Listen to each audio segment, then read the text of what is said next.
Live from Dallas-Fort Worth, this is WFAA News.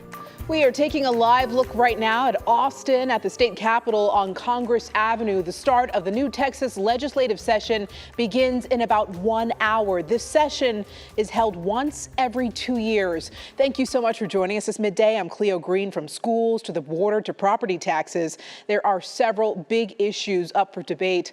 Our Tiffany Liu is live in our newsroom. And Tiffany, there are so many hot topics, but it's all starting with a big budget surprise. Yeah, absolutely, Cleo. As you mentioned, the 88th Texas legislative session starts in less than 1 hour, and this morning the state budget is really the big talker. Yesterday, the Texas Comptroller announced the state surplus is nearly $33 billion. That's $6 billion more than they initially thought. Now, just for context, the nearly $33 billion surplus is more than the entire budgets of 29 other states. The state economy generated big revenues on sales tax and taxes on oil and gas, coupled with inflation. So now the question is, what do we spend this money on?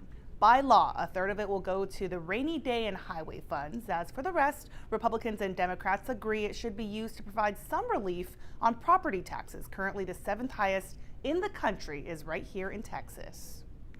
We're hearing loud and clear from people all across the state, both sides of the political aisle, suburban, urban, and rural. People are struggling to not only afford the cost of living, of course, inflation, the cost of everyday goods, but the year-to-year growth in their property taxes. So we've got to make sure that we slow the rate of growth and actually cut property taxes, which we can and I believe will do this session.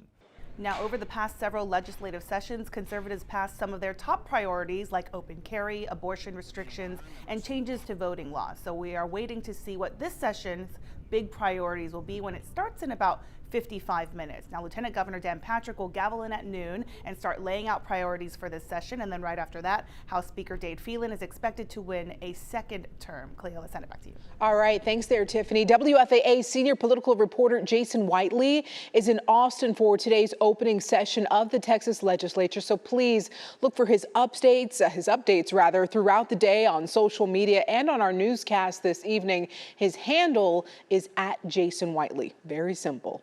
And check out the latest episode of our Politics podcast if you can. We had a lengthy conversation with Lieutenant Governor Dan Patrick about his legislative priorities. So you can just scan that QR code that's on your screen right now.